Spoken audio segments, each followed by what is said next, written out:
भूतिया घर में कौन रह सकता है।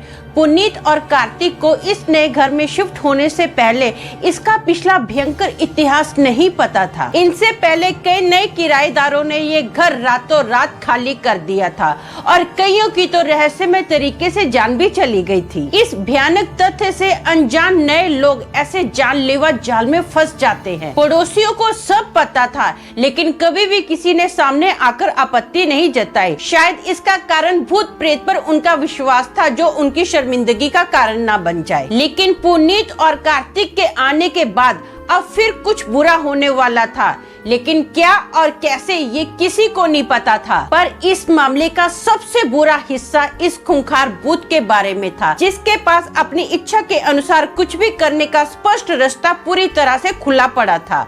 हेलो दोस्तों, मेरा नाम अमन है। मैं आप सभी के मनपसंद यूट्यूब चैनल कहानी रंगमंच में आपका स्वागत करती हूँ। उम्मीद करती हूँ कि आप सभी अच्छे और स्वस्थ होंगे। इसी तरह की वीडियो देखने के लिए आप मेरे चैनल को सब्सक्राइब कीजिए और हाँ, बेल आइकन को दबाना मत भूलना, ताकि आपको आने वाले वीडियो के नोटिफिकेशंस मिलते रहे। तो चलिए शुरू करते हैं आज का भयानक किस्सा। दोस्तों, आज का जो किस्सा है ये दिल्ली का किस्सा है। यहाँ पर ना एक पुनीत नाम का लड़का रहता है। ये एक बहुत बड़ी कंपनी में काम करता है। पुनीत जिस बिल्डिंग में रहता है वो 5th फ्लोर की बिल्डिंग है। ये टॉप फ्लोर पे रहता है। इसका जो घर है ना कुछ इस तरह का बना हुआ है। टॉप फ्लोर पर ये टेरेस वाली छत पर रहता है। घर के एक कोने में एक बड़ा सा लिविंग रूम है, दूसरे कोने में अभी किचन है और तीसरे कोने में एक बाथरूम बना हुआ है। घर का जो चौथा कोना है वो खाली है। अब घर की जो छत है ना, दिल्ली में अक्सर ऐसी बिल्डिंग्स होती हैं कि घर की छत जो बाजू की इमारत होती है ना उससे अटैच होती है। कोई भी एक दूसरे के छत पर आराम से आ जा सकता है। पुनीत के साथ ना एक कार्तिक नाम का लड़का रहता है, जो कि कॉलेज के टाइम पर पुनीत का जूनियर था। जो कार्तिक है ये अलग कंपनी में काम करता है। इनको नए घर में शिफ्ट हुए ना 10-15 दिन ही होते हैं। सब कुछ बहुत अच्छे से चल रहा होता है। एक रात को ना 2:30 बजे का टाइम होगा। दोनों अपना सो रहे होते हैं, तो जो कार्तिक होता है ना वो पुनीत को आके उठाता है। जब पुनीत उठता है तो वो देखता है कि कार्तिक की तबीयत बहुत ज्यादा खराब है। पुनीत बताता है कि उसको ना सोते सोते एक बहुत गंदी बांस चढ़ी, जिसकी वजह से उसका सर फटने लग गया और उसको उल्टी भी हो रही है। अब ये बांस कहाँ से आ रही थी इन लोगों को पता नहीं चला।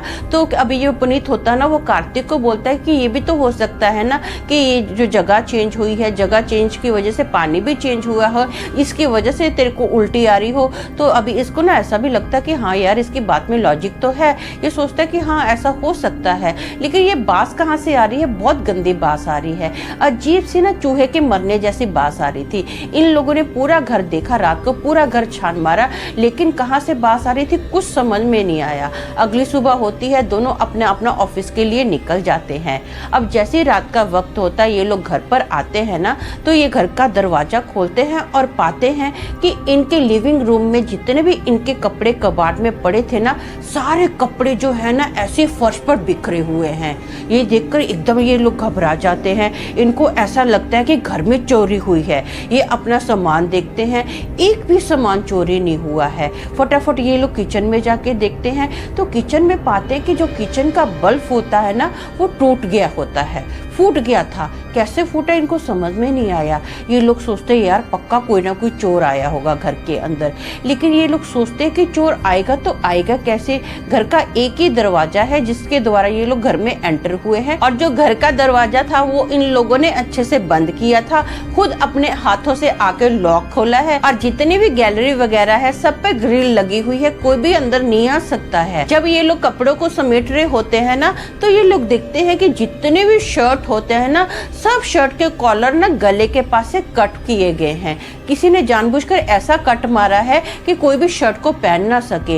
ये लोगों को बड़ा अजीब लगता है कि ऐसे कैसे हो सकता है। अब किससे बात करें इसके बारे में? इनके पास कोई प्रूफ भी नहीं है। ये लोग इसी बात को ना यहीं पे रफा दफा कर देते हैं। अब ना कुछ दिन के बाद कार्तिक के डैडी आते हैं। ये तीनों रात का वक्त है, रूम में सो रहे होते हैं। सोते सोते ना अचानक से इनको अजीब सी आवाज आती है, जिसकी वजह से तीनों की आंख खुल जाती है। तो जो पुनीत है ना वो देखता है कि कार्तिक के जो पिताजी है ना, जो घर का एक कोना खाली था ना, उसको बहुत ही ध्यान से घूर घूर के देख रहे हैं। ये अपना उनकी ओर देखता है, फिर उस कोने में देखता है तो वह पुनीत पाता है कि वहां से ना एक अजीब सी आवाज आ रही थी। ऐसा महसूस हो रहा था कि जैसे किसी ने हील वाले जूते पहने हुए हैं और कोई घसड़ घसड़ के वहां से चल रहा है। ये तीनों ये आवाज सुनते हैं, लेकिन तीनों एकदम हक्के बक्के रह जाते हैं, कोई रिएक्ट नहीं करते हैं, बहुत ही ज्यादा घबराए होते हैं। पूरा इनका जो मुंह है ना, एकदम उनके हाव भाव उड़ जाते हैं, सुन्न पड़ जाते हैं, क्योंकि वहां पर कोई दिखाई नहीं दे रहा था, सिर्फ जूतों के घसीटने की आवाज आ रही थी। अब अगली सुबह होती है। अब जो कार्तिक के पिताजी होते हैं ना, वो तो अपने घर के लिए रवाना हो जाते हैं, लेकिन जाने से पहले इनको एक एडवाइस देते हैं कि बेटा आप लोग ऐसा करो, जितना जल्दी हो सके ना ये घर खाली कर दो। तो ये दोनों बोलते हैं हाँ आप सही बोल रहे हो। अब ना ये नए घर की तलाश करते हैं। इनको एक अच्छा सस्ता नया घर चाहिए रहता है। इनको वो बजट पर घर मिल भी जाता है, लेकिन प्रॉब्लम ये होती है कि जिस घर में ये लोग शिफ्ट होने वाले हैं ना, वहाँ का जो मालिक है वो दूसरे घर में शिफ्ट होने वाला है और उसको शिफ्टिंग के लिए कम से कम 1 महीने का टाइम चाहिए था। ये लोग बोलते हैं कि ठीक है, हम लोग आपके घर में 1 महीने के बाद शिफ्ट हो जाएंगे। ये अपना जिस घर में इस वक्त रह रहे हैं ना, अपने पुराने मालिक को बोल देते हैं कि हम लोग नए घर में शिफ्ट हो रहे हैं 1 महीने के बाद। तो घर का मालिक बोलता है ठीक है, मुझे कोई प्रॉब्लम नहीं है, आपको जब चाहिए आप घर खाली कर देना। अब ऐसा ही होता है। कुछ दिन तो इनके साथ कुछ भी नहीं होता, सब कुछ नॉर्मल रहता है, सब अच्छे से जाता है। अब ना एक रात क्या होता है, जिस दिन ये लोग नए घर में शिफ्ट होने वाले थे ना, उससे पहले ये क्या करते हैं, रात को अपना पूरा सामान पैक कर लेते हैं, अच्छे से सारा सामान पैक कर लेते हैं। रात के लगभग 12:30 बजे का टाइम होगा, ये लोग सोने के लिए चले जाते हैं। सोते सोते ना इन दोनों को बहुत टाइम हो जाता है, लगभग 2:50 का टाइम होगा। अचानक से ना पुनीत की आँख खुलती है। उसको ऐसा लगता है कि जैसे उसके पास कोई काला सा साया खड़ा है और उसको घूर घूर के देख रहा है। अब इसको ना अपने बेड के पास से जूतों की आवाज भी आती है। ये वही आवाज थी जो इन लोगों ने कुछ दिन पहले सुनी थी। अब इसको धीरे धीरे आवाज जो है इसके करीब आती जा रही है। ये बहुत ज्यादा चौंक जाता है, टेंशन में आ जाता है। ये देखता है कि एक बहुत ही डरावना काला सा साया जो है ना इसके बेड के पास खड़ा है और इसको घूर घूर के देख रहा है, और वही मरी हुई चूहे की बास भी आ रही है इनको। ये ना बहुत ज्यादा घबरा जाता है। अब पुनीत के पास ना उसका मोबाइल फोन उसके तकिए के नीचे होता है। ये फटाफट अपने मोबाइल फोन की लाइट ऑन करता है और उस साए पे मारता है। जैसे ही उस साए पर लाइट मारी जाती है ना, वो जो साया है फटाफट बाजू की दीवार में गायब हो जाता है। किधर चला जाता है, दीवार के आर पार किधर गया है, इन लोगों को कुछ समझ में नहीं आता है। लेकिन जब पुनीत उठ के देखता है ना, तो वो पाता है कि जो कार्तिक है ना, वो भी ऐसे ही स्टिल खड़ा है जैसे वो पहले से जाग रहा हो। उसको पता है कि इस रूम में साया है, वो साए को देख रहा होता है। कार्तिक एकदम सुध-बुध उसकी खो जाती है। वो ऐसे एकदम बैठा हुआ होता है, उसकी बड़ी बड़ी आंखें होती है। अब पुनीत ना कार्तिक को हिला रहा होता है। हिलाते हिलाते इनके घर की जो लाइट है ना, सारे घर की लाइट, हॉल हो किचन हो, सब की खुद की लाइट जो है ना, हर एक जगह की लाइट अपने आप ऑन होती है और धार धार जितने भी बल्ब थे फूटने स्टार्ट हो जाते हैं।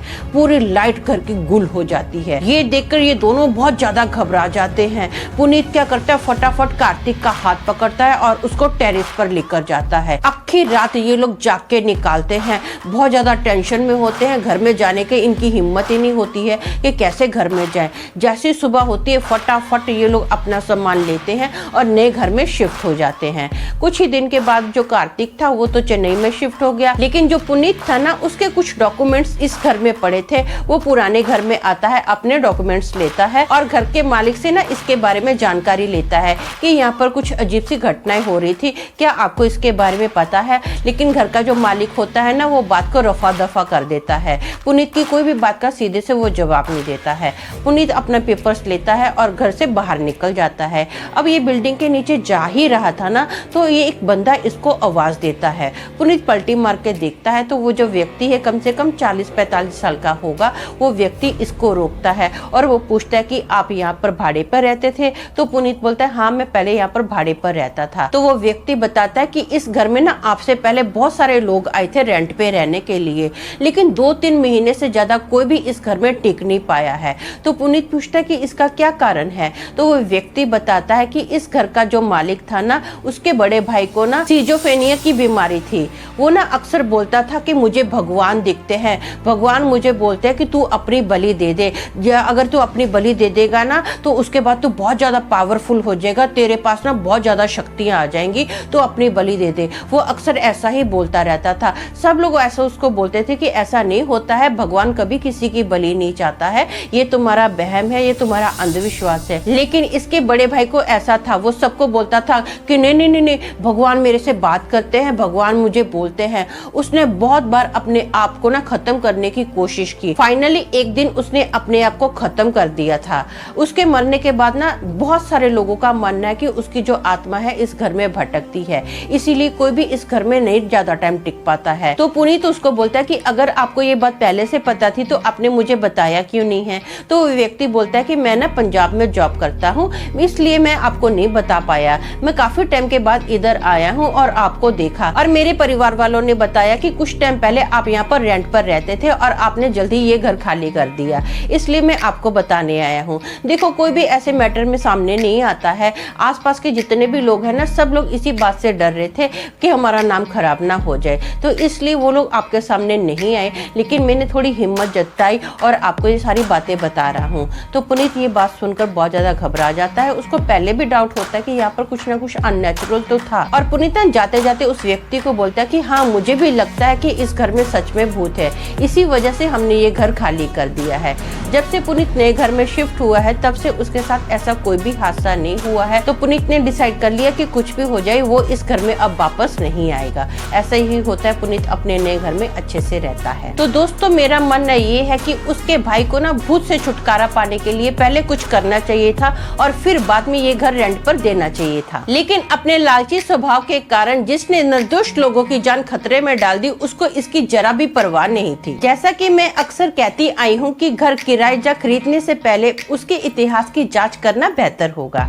तो आज के लिए बस इतना ही। कल फिर मिलेंगे और एक भयानक किस्से के साथ। तब तक के लिए शालूम, शांति और सलाम।